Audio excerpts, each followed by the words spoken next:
Hi, everybody, and welcome back to Beebe Book Buzz, the program where your librarians let you know what they've been reading recently in hopes that you can find your next great read. I am here today with Katie Riordan. Gosh, I almost forgot your name.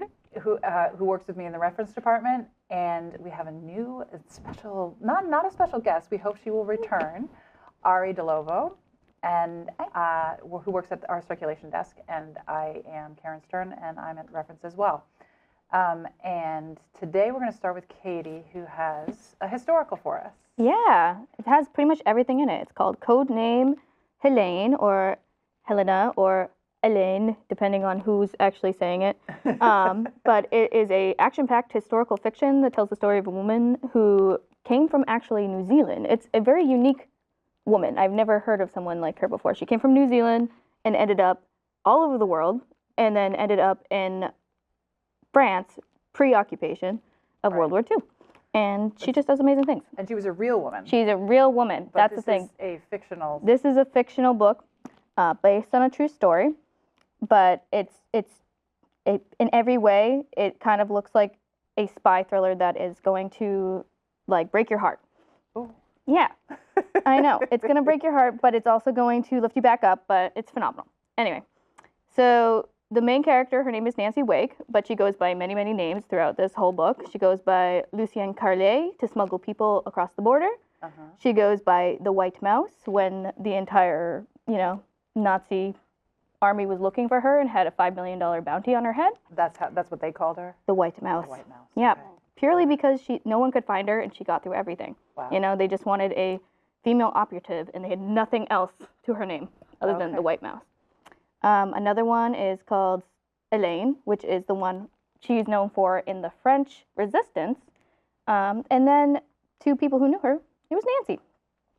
Anyway, her main thing is she was a journalist in the pre-occupation, and then she decided to marry a man named Henry, and he was like a high socialite, so she turned into a socialite, and then later she turned into a spy. Okay, cool. Yeah, so pretty much so many fun things in this book. I definitely think that Era Lawson did a wonderful job of portraying her because you see her from many different angles. You don't just see her as like the socialite character. You don't just see her as someone who is stepping up when no one else would. She is like a powerhouse, but she's also just a person who needs her red satin pillow when she goes to sleep at night, you know? Yeah. As you do. Exactly. And because she is a real person, Era Lawson took a lot from her biography and from the many, like her autobiography, and from the many biographies that were written about this woman. But it's kind of crazy that no one knows who she is because she's the most decorated woman from World War II. Oh, wow. Yeah, I know. It's wild. She has the Medal of Freedom, the Companion Orders of Australia, the George Medal, and then 30 other medals from France. Wow. But she's just a phenomenal storyteller, Era Lawson. Or Lahan, actually. And she does this thing. Like to, as we like to She's call her. known in this library. In this library, yeah. Correct. But she is really phenomenal at telling the story because the author jumps through different parts of the book of her life. It doesn't go straight forward from pre-occupation to post. The end, okay. It jumps and is it through. first person point of view or? It's both. Okay. It switches points of view throughout this book. Okay. And it also does this fun thing where every single time it's about to get super, super heavy, she jumps back to pre-occupation, and now it's just a love story in France. Okay. Oh, okay. So it's kind of something that I think it keeps you going throughout the story, but it is definitely still a World War II novel. Yeah. So be prepared. Yeah. It's just really, really great to see how much is done in such a small book because it's only like 400 pages, but it tells her whole life story. Wow. So And the story of the war. And the story of the war, yeah, yep. the resistance. Yep. Yeah, and it's just crazy. Era Lawson always does this thing where she tells stories of women who aren't known. Like well in known. history. Yeah. Right. Yeah. And the one that's currently a huge favorite is Frozen River also by Lahan, and Yep. she is, it's just, you can't keep it on the shelf. So if you're looking for something to read while you can't find Frozen River, try this one. Yeah. Definitely read this book. I would also say she's coming out with a new book too in 2026, which is going to be really, really good. And she's got a couple other ones, like My Name is Anastasia or something like that. Yeah, There's very good. quite a few. And you guys read this for your book club. Yes. And have you already met to talk about it? We have. Okay. And what was it like the verdict that most people really liked it? That was one of the things that I thought was really interesting, where it seems like it is a book that a lot of people can get into. Like even people who aren't interested in not like historical fiction, because it had the thriller aspect. It had like the mystery aspect, because no one knew who she was or where she was going. Has the love story aspect. Yeah. Exactly. Yep, So there was something for everyone. That's what Leanne would call a sure bet. Exactly. Exactly. Nice. Yeah. Yeah. All right. Oh, there's one more thing I want to say about this Don't book. forget. Do not Wikipedia it beforehand, because you'll find out everything that happens in it. Right. Got it. Right. Like don't No Wikipedia spoilers. No spoilers. the woman. Don't look into what Nancy does. Got it. You will know exactly how she ends up, and you don't want to. Right. So don't do that. It's good. Yeah. Read Yeah. the book first. Or don't read the author's note either, because that's a huge spoiler. Oh. Yeah. Really? Do That's not read the good. author's note. It actually says it in the first line. If you haven't read the book yet, stop here from the author. Oh, yeah. okay. Wow. So don't do that. Yeah. So it promises a lot of suspense and thrill. Yes, Yeah. yes. That you have to understand at the beginning. Okay. It's gonna be great. All right. Well, We're going to go. Yeah. We're going to move from Katie, who has a historical, and to another historical, but this is actually nonfiction. correct. So it's not really a historical. Yes, but the book that I read recently, read it a few months ago, can't stop thinking about it, can't stop recommending it to people, is Wild Girls by Tia Miles. And the subtitle actually like really tells you exactly what the book is about. So the subtitle is How the Outdoors Shaped the Women Who Challenged a Nation. Wow. And I mean, it really does. Like, that's a perfect phrase to describe what this book is about.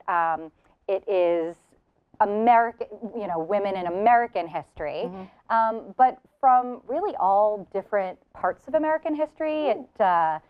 It starts with Harriet Tubman and some other slaves that went on to help other slaves, go to freedom, and how, for one story that I actually love with the Harriet Tubman aspect is that when she was very young, she witnessed a meteor shower.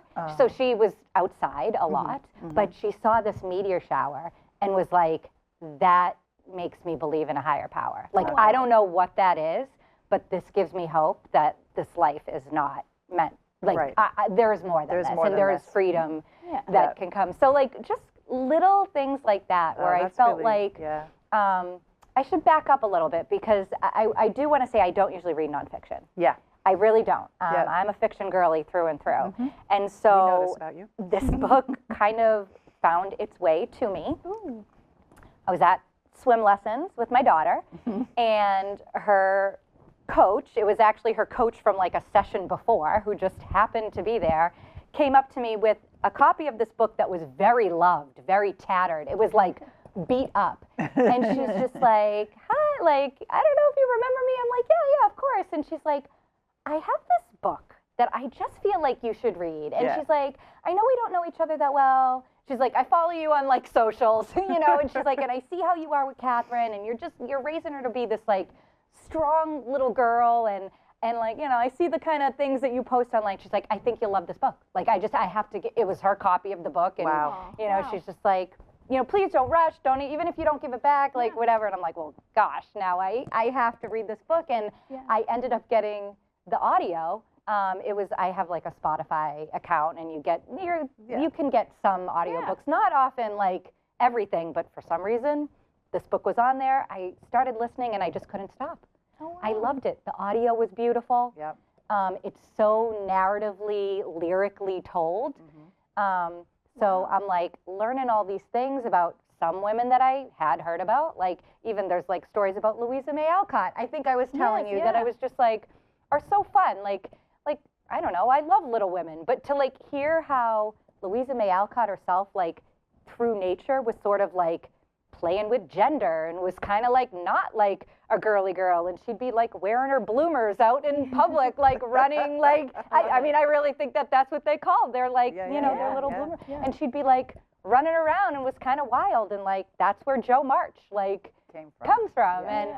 And so cool. Yeah, so I loved it. I loved that aspect of it. I loved that also, and I kind of thought I would lead with this, but I didn't, so that's okay. We're going to circle back. But she doesn't lead with it, which is interesting. The Yeah, author doesn't lead with it. She kind of saves it for the end. That in telling all of these stories about these women who were so shaped by being outside, and whether it was stargazing or running through meadows or playing sports, like there's a whole aspect on this indigenous women's basketball team. I mean, it's it's so all over the place. But her kind of thesis, if you will, at the end, there's a quote that, if you don't mind, I'm just going to read it so that I don't leave anything out or butcher it, is that she says, differential access to outside green spaces is a long-term issue of social inequality. If going outside exercised the imagination and strengthened the skills for girls of the past, and if being outside buoys mental health and boosts creativity for kids in the present, our current spatial arrangements are disadvantaging some children and teens who need the outdoors to test their mettle, grow their potential, find peace, and enjoy beauty. Absolutely. You know, and it's just like, it's something, I love that. I love that, and it has made me think. And I'm like online looking at like, what's Mass Audubon Society doing for this? And like, what are, you know, and I don't know, like, it's not that easy to just like read a book like this and be like, I'm going to call my legislators and try to change things. But you know, getting outside, there are more and more groups that are, you know, trying to help disadvantaged people who don't have access to green spaces or outdoors or whatever, get outdoors more, and there just needs to be more and more of that. We were talking about doing programming at the library where we can, you know, get people outside more, do some walks in the fells, do some walks in Breakheart right here in Wakefield. Oh, that'd be awesome. That kind of thing. So, yeah. But I think this would be a really good companion to add the creativity and having the people who have been affected positively or negatively. Or is it all positive? It really is all positive. Women. Especially women. And just kind of how it's always, like, each little story was so unique. Like, you know, it's not just about, like, hiking, right? You know what I mean? Like, there was just such an interesting tie-in to all different aspects of the wilderness and being outside and what that means. So. Right. And you can kind of add your own little stories to that from, you know. Absolutely. I mean, I certainly have them, and it made me think of them, makes me want to read it. And I'm not a nonfiction person either. So And a quick read, a really quick read. And like I said, the audio was beautiful. I did end up. Does she read it herself? Or? She does not. I wrote down the name of the woman because then I looked her up and I saw, oh, she does a lot of audiobooks. Okay. And clearly, so she might be somebody's favorite. Yeah, Janina Edwards. Okay. And it was like listening to like spoken word poetry. Nice. That's how nice it was. That's like great. it really was like, I'm like, wow, I'm learning so much, but this is so lovely. And I really only ended up, and I did end up checking it out of our library because I wanted to give the book back. And I told her, I said, I love it, but I want you to have your book because clearly you love it too. But I also, as much as I loved listening to it, I had to kind of see the work. Like, you know, sometimes you're just like, I want to, that's so pretty. I want to see it on paper. I often get both. In fact, both the books I'm about to talk, I listened and read both of. I don't know. I'm getting more and more into that. Like doing both. Going back and forth. Yeah. The combination does help. You never know when you're in the right mood for one or the other. Right. Or when you're in the wrong place for one or the other. Like you're, you know, in the car or I don't know. Gardening or something. I don't know. Yeah. Well, yeah, cool. Highly recommend. All right. Okay, so we go from women in history to something completely different as always. Love it. Love it. I started out thinking I was just going to do the one book, and then I was reading both, and I kind of realized that the reason I was reading both was because you know how sometimes you're just looking for a book to just pull you out of everything and take you away. I feel like that a lot these days. And distraction. Yes, distraction reads. So I'm calling this distraction reads. Perfect. The first book is like a relationship fiction, and the second one is a noir. And so they basically, content-wise, they have very little in common, or in fact, nothing in common. But they do share that they're quick, easy, accessible reads that will just take you right into that world and keep you there and have you turning pages while they do it. So the first one is called Crow Talk by Eileen Garvin. And you probably have heard of Eileen Garvin from her 2021 book was Music of Bees.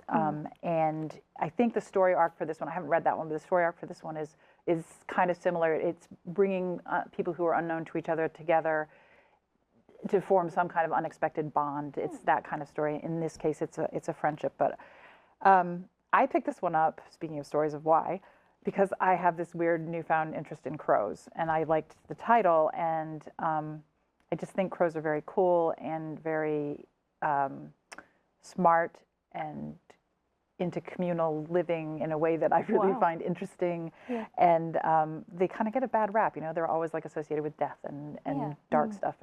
And I think it's not fair. So anyway, so I had this newfound interest, and I had heard that Garvin does her research really well with the crows, and she kind of knew a bunch. And she was, you know, you got a lot of great. Spoke with some crows. Yeah, Before, yeah, right? yeah. Well, probably. Yeah. She's a beekeeper, so I think she's probably another nature girl. There you go. There's the tie-in. Oh, awesome. But she definitely uses birds and their life cycles, not just crows, but all birds and their life cycles in this book, kind of as metaphor and as like punctuation through the book. So like each chapter, for instance, starts with a bird behavior, and then stuff in the chapter will kind of mirror what's going on in the, you know, the behavior. And probably most importantly, one of the main characters, Frankie, is a budding ornithologist. So she studies birds at the University of Washington, and she rescues a baby crow who has a broken leg, and and that baby crow becomes a catalyst for the friendship that is the kind of the through line for this book. And the friendship, this sort of unexpected friendship that arises, is with the other main character, who is Anne, and she's an Irish composer and musician. Wow. And she has a 5-year-old son who is also kind of a main character. He's a little bit more. He doesn't speak, so you don't hear too much from him at first. Anyway, he's 5. He used to speak. He suddenly stopped, and for a year and a half has not. Wow. So both of these women, Frankie, who is the ornithologist, and Anne, are women who have suffered some great losses and some difficulties in recent times, and they both are kind of in need of a friendship. And those losses are revealed gradually as the story goes through. That's part of what draws you through, is you're learning their backstories along the way, but you're also seeing how they come together. And they come together not only through the baby crow, but also because of the setting of the book, which is something that Garvin also does beautifully. And you can tell from the cover, it's set in the Pacific Northwest on a lake, which is fictional, at the base of a mountain, which is not fictional. This is Mount Adams in Washington. And there's a little community of houses across the lake. You can only get there by boat. And Frankie's family have been the caretakers of that community for years. And then Anne has married into one of the sort of wealthier families that has one of the houses. So they come together, and she's pulling you into this very remote area. Yeah. There's the lake, and you get the sounds and the smells and the beauty of this mostly very remote wilderness area. And she does that writing really, really well. You get the crisp fall air and the water, the sounds of the water in the woods. And of course, the birds, who she ultimately kind of uses to help the characters and the readers reflect on themselves and human nature in general. Oh, wow. Besides the women's friendship, there is also all the other relationships, which I feel she does really well in the book, especially Anne's relationship with her son, who, as it turns out, is autistic. And you kind of know that really from the beginning, even though it doesn't spell it out right away. The storyline is perfect for distraction. There's plenty of emotion, you know, the kind that just grabs you. There's some about grief. There's something about Anne's marriage is a little rocky. There's also her love story with her husband, and then there's that friendship, which again is really well done between two women. I love. Yeah. And there's some disasters, both human and natural, and a big, right, exactly. It'll really pull you in, and a big crescendo towards the end of a big natural disaster, not natural disaster, but something that happens on the lake on a dark and stormy day, and an ending that, you know, won't hurl you into a depressive state, which is which is what I ask for of books these days. So that's Crow Talk. And this one I just adore. completely different, is A Death in Denmark by Amelia Malati. I'm not a huge reader of detective fiction, but this one totally grabbed me. So if I'm recommending it, you know it's good. All the elements here are of a good old-fashioned noir. I mean, we're talking solid Sam Spade with all the dolls and their gams and all that, only it's not. It's completely modern. There's no dolls with gams. He's very respectful of women, or she is very, because she wrote the book. But there are fedoras and dark streets, car chases, in this case in brand new Porsches. There's gunfights, there's tons of good food and wine and whiskey and fine restaurants, but also in divey jazz bars. Where is it based? Like, it's set in, just getting there, it's in Denmark, in Copenhagen. So it's all set in Copenhagen. Right on the cover. You get, yes, A Death in Denmark. Yeah. So you really get, she knows, like transported she actually lived, the author is Indian by birth, but she is a Danish citizen, and so she knows Denmark. She now lives in California. But anyway, so yes, the setting is huge. And our detective, who I haven't named yet, is actually Gabriel Prost. And he is an ex-police officer turned PI and a jazz musician, of course. Lovely. So that's why he loves his fedoras and his other hats. He's actually, he's balding a little bit, and he's shaved his head, and he's a little bit, so he has all these fancy hats. And he's very like, he loves to name drop. He loves his clothes. He loves like fancy furniture, and he's kind of always name dropping designers through it. All very tongue cheek, like he gets it. You know, he's endlessly decorating his flat, and everyone else teases him about that. He even smokes, like in the old noirs, but only 2 a day, because he knows it'll kill him if he does more. That's funny. Except then when he gets stressed every once in a while, he kind of loses it. He's a ladies' man, and there are plenty of women that come in and out of his bed, all very respectfully, very respectfully. But of course, there is really only one woman, and she is Layla, and she is the lawyer, the high-powered lawyer in the book, who brings him the case that he can't refuse, right? Wow. So there's your, the doll walked into the, I don't know, whatever, and not doll, what would you, a broad walked in or something. That's where the dame walked in, there you go. Layla is the dame, only she's not. So the case is about a Muslim man who was wrongly imprisoned for murdering an anti-immigration politician. Oh, wow.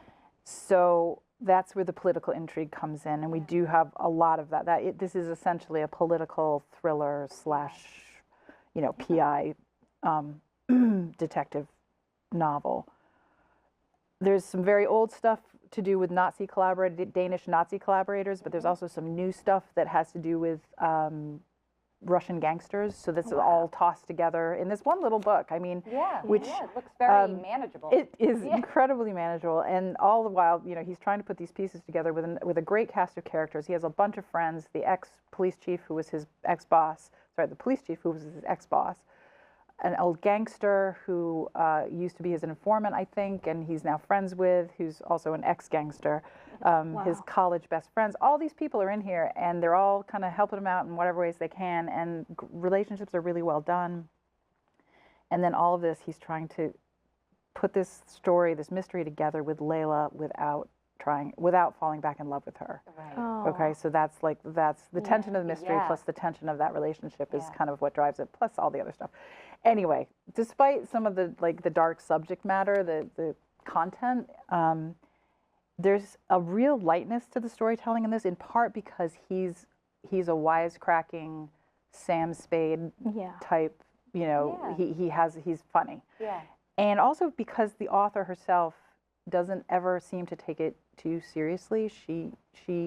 There's this sort of tongue-in-cheek, slightly meta, like, I know that I'm doing this, I know that I'm harking back to those old noirs, and I know that so it somehow, even though it's tense in a lot of ways, it's also light. Yeah.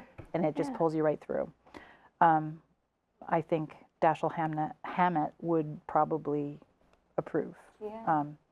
So that's A Death in Denmark by Amelia Malati. And this is a first in a series, which I was Just just gonna gonna ask, ask yeah. that Yep. too. It's like, does it stand alone or this no, detective now? yeah, you're gonna Cool. you get more. Got it. Has she written any other series? I don't. I meant to check that and I forgot. I can look it up and tell you next time. So yeah, definitely. I will read more of these, and I don't say that a lot about mysteries. So Those both sound really good. yeah, they Yeah. are. So one other thing I wanted to tell everybody about before we go is that this summer we're going to start doing summer book shorts. We're calling them. At least that's the working title. Yeah. Yep. Working title. And they're going to be little quick social media shorts that we do about books, and they'll just be personal ones that you'll see each librarian doing their own. And we will continue to do Book Buzz. That's not going to stop, but we wanted to just let people know that those are going to be out there. You'll see them on Instagram, and you will also see them on our YouTube channel, and those should be starting up this summer. So we hope you'll look out for them. And other than that, I think we are done for the day. So thanks for joining us, and we hope to see you next time on Beebe Book Buzz.